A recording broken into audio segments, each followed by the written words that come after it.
दोस्तों, अगर आपको भी ऐसा लगता है कि मीशो सिर्फ एक ऐसा प्लेटफॉर्म है जिस पे आप ऑनलाइन बिजनेस कर सकते हो, तो 2026 में आप बहुत लैग कर जाओगे।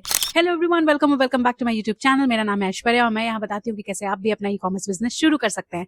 So without any further due, let's get into the video. मैंने पहले भी ई कॉमर्स को लेकर बहुत सारे वीडियोस बनाए हैं, रोड मैप बताया कि कैसे आप भी अपना बिजनेस शुरू कर सकते हो और बहुत डिटेल में मैंने उनको भी कवर किया है, जिसको आपने बहुत सारा प्यार दिया है।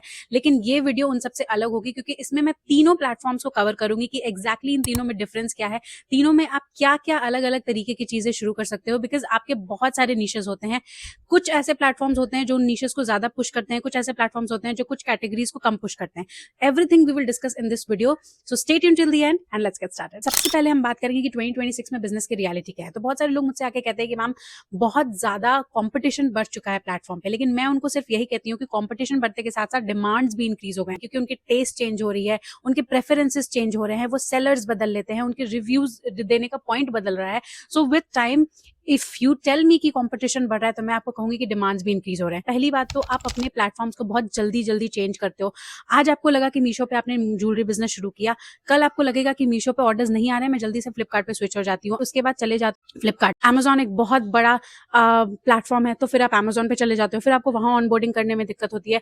एंड 6 मंथ्स के टाइम फ्रेम में आप इतने ज्यादा प्लेटफॉर्म्स चेंज करते करते अल्टीमेटली क्विट कर देते हो। कोई एक चीज बताऊं, बिजनेस आप हो, प्लेटफॉर्म सिर्फ एक टूल है।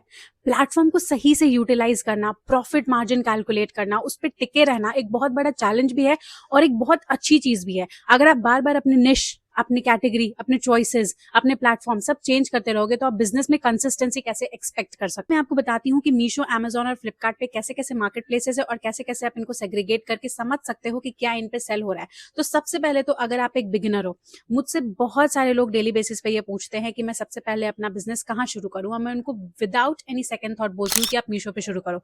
मीशो एक ह्यूज प्लेटफॉर्म है जो आपको नॉन जीएसटी अकाउंट रजिस्टर करने का ऑप्शन देता है। अपने स्टेट में सिर्फ सेल कर सकते हो उस टाइम पे, लेकिन उसका भी एक ह्यूज कस्टमर होता है, आपकी एक टारगेट कस्टमर बन जाती है और आपको बहुत सारी चीजों का एक्सपीरियंस होता है। यू गेट टू नो कि आप डेली डिलीवरी कैसे दोगे, आप लेबल कैसे डाउनलोड करोगे, आप कुरियर पर्सन को कैसे हैंडल करोगे, आप अपने स्टॉक का मैनेजमेंट कैसे करोगे। So with in a time frame of 2 3 to 6 months you become a pro. आप रेडी हो अब दूसरे प्लेटफॉर्म पे जाने के लिए। आपको ह्यूज मार्केट प्लेस चाहिए जहां पे आप प्रॉपर जीएसटी के साथ जाना चाहते हो, प्लस आप ये भी चाहते हो कि आपकी इन्वेंट्री मैनेजमेंट हो जाए, जो कि अमेजॉन और फ्लिपकार्ट आपको प्रोवाइड करता है। Then I would highly suggest कि आप अमेजॉन और फ्लिपकार्ट पे स्विच करो। वहां की ऑनबोर्डिंग थोड़ी सी डिफिकल्ट होती है क्योंकि आप जल्दी से लिस्टिंग नहीं सीख पाते, आपको जल्दी से पता नहीं चलता कि वो जो FBA है अमेजॉन पे वो क्या है, आप मार्केट प्लेस वहां पे कैसे करोगे, आप वहां पे जेनेरिक चीजें कैसे सेल करोगे, आप वहां पे ट्रेडमार्क वाली चीजें कैसे सेल करोगे। It's a lot to grasp. ये सीखने के लिए आपको थोड़ा सा टाइम चाहिए। तो अगर आप इनिशियली मीशो से शुरू कर रहे हो तो आपको पता है कि अब मार्केट प्लेस क्या है, आप अवेयर हो उस चीज से, and then you can switch to Amazon and Flipkart, which gives you inventory management plus a huge marketplace। अभी जो मैंने आपको बताया, इस तीनों को हम धीरे धीरे करके ब्रेक डाउन करेंगे। अब देखो 2026 में मीशो कैसा होने वाला है। तो 2026 में मीशो जो है वो बिगिनर्स के लिए एक बून होने वाला है।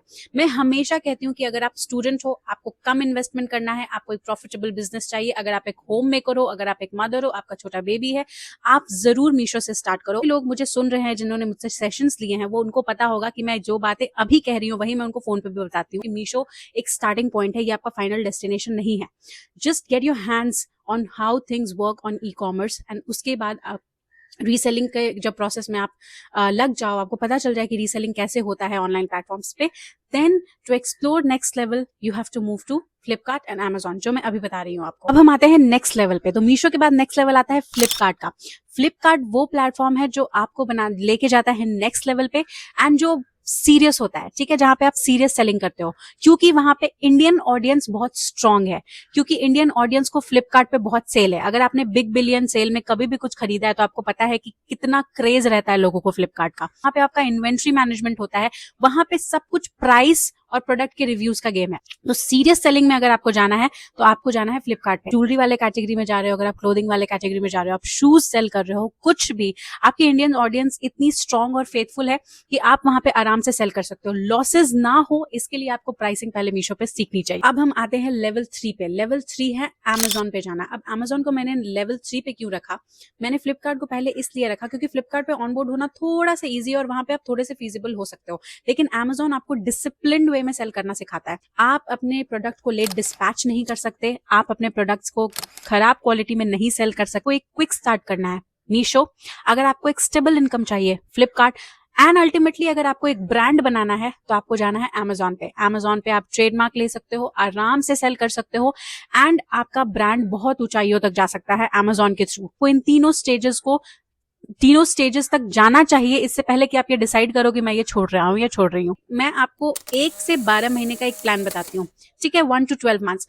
1 से 2 महीने तक आपको प्रोडक्ट को समझना है, ठीक है। जो फर्स्ट 2 मंथ्स होते हैं उसमें आपको अपने प्रोडक्ट को समझना है, एग्जैक्टली आप क्या सेल कर रहे हो, आप कैसे स्टॉक ला सकते हो, आप कैसे अपनी इन्वेंट्री मैनेजमेंट कर सकते हो, प्रोडक्ट के बारे में अपने समझना है। 3 to 6 मंथ्स, 2 के बाद जो मंथ शुरू होता है उसमें आपको अपने प्रॉफिट मार्जिन पे फोकस करना है। अब जब इनिशियली आप शुरू करते हो तो मेरे बहुत बताने के बाद भी आप प्राइस पे कॉम्प्रोमाइज करते ही हो, आपको लगता है कि मुझे कम मार्जिन में सेल करना है, लेकिन जब आप इस गेम में आपको लॉसेस फेस करने पड़ते हैं देन यू एक्चुअली रियलाइज कि नहीं, कुछ तो गलत हो रहा था। तो अब आपको काम करना है अपने प्रॉफिट मार्जिन पे। 6 to 12 मंथ्स वाला जो प्लान होता है उसमें आपको अपनी ब्रांड बिल्डिंग करनी है, पैकेजिंग पे ध्यान देना है, मार्केटिंग पे ध्यान देना है, एड्स लगाने हैं, सब कुछ बिल्कुल परफेक्ट वे में अलाइन करना है। अगर आप एक नए सेलर हो तो मैं 2026 में आप वो कॉमन मिस्टेक्स को अवॉइड करोगे, इसके लिए मैं आपको वो चीजें बता रही हूँ। सबसे पहले तो वायरल प्रोडक्ट्स को कॉपी नहीं करना है। मैं बहुत बार ऐसा बोलती हूँ कि जो बाकी लोग सेल कर रहे हैं वो आप अपने पास कुछ प्रोडक्ट्स रखो और उनको सेल करो और उनको अच्छे से देखो कि वो आपके अकाउंट पे चल रहा है कि नहीं। लेकिन जब आप बिल्कुल से वायरल प्रोडक्ट्स को ब्लाइंडली कॉपी कर लेते हो तो क्या होता है कि आप नए सेलर हो, वो ऑलरेडी चल रहा है, वो ऑलरेडी वायरल है, तो लोग जल्दी से आपके अकाउंट पे फेथ नहीं दिखाएंगे क्योंकि आप नए हो, तो आप रह जाओगे इस कंपटीशन के भीड़ में। नेक्स्ट जो बहुत बड़ी मिस्टेक जो लोग करते हैं, प्रॉफिट मार्जिन को कैलकुलेट नहीं करते हैं। हमेशा वो ऐसा सोचते हैं कि अभी अगले महीने से प्रॉफिट बढ़ाऊंगा, अगले महीने से प्रॉफिट बढ़ाऊंगी, अगले महीने से देखता हूँ क्या हो सकता है, इस महीने जैसे चल रहा है वैसे चल रहा है। नहीं, अपने प्रॉफिट मार्जिन को आपको शुरू से लेके चलना है, बिकॉज आप यहाँ पे बिजनेस करने के लिए बैठे हो। You are not showing anything to everybody कि मैं बहुत कुछ ऐसा कर रही हूँ या कर रहा हूँ। Ultimately your goal is to earn money. And third जो बहुत बड़ी मिस्टेक जो लोग करते हैं वो होती है रिटर्न्स को इग्नोर करना। रिटर्न में आपका जो भी सामान आ रहा है उसको आप पे बहुत नजर रखनी है, एंड यू हैव टू सी कि वो उसमें इतने रिटर्न्स क्यों आ रहे हैं। उस प्रोडक्ट को आपको फिक्स करना है, आइदर आप उसकी क्वालिटी फिक्स करो या फिर आप उसको लिस्टिंग से हटा दो। अब मेरे प्यारे दोस्तों, अगर आपने यहां तक वीडियो पूरी देखी है इसका मतलब आप सीरियस हो अपने ब्रांड को स्टार्ट करने के लिए, अपने बिजनेस को स्टार्ट करने के लिए रादर। तो मैं आपको बता दूं कि 2026 में सेलर्स नहीं ब्रांड्स जीतेंगे। सो अभी से लग जाओ अपने बिजनेस को ब्रांड में कन्वर्ट करने के लिए। whatever it takes, packaging, returns को देखना, क्वालिटी इंप्रूव करना, प्रोडक्ट प्राइसिंग इंक्रीज करना, वॉट एवर इट टेक्स, लग जाओ अपने बिजनेस को ब्रांड बनाने में, एंड देन आपको ग्रो होने से कोई नहीं रोक सकता। अगर आप चाहते हो कि मैं मीशो, अमेजॉन, फ्लिपकार्ट पे और ऐसी वीडियोस बनाते रहूं, प्लीज मेरे चैनल को सब्सक्राइब जरूर करना, और जो भी क्वेश्चंस होंगे कमेंट में जरूर पूछना। And till then, bye bye.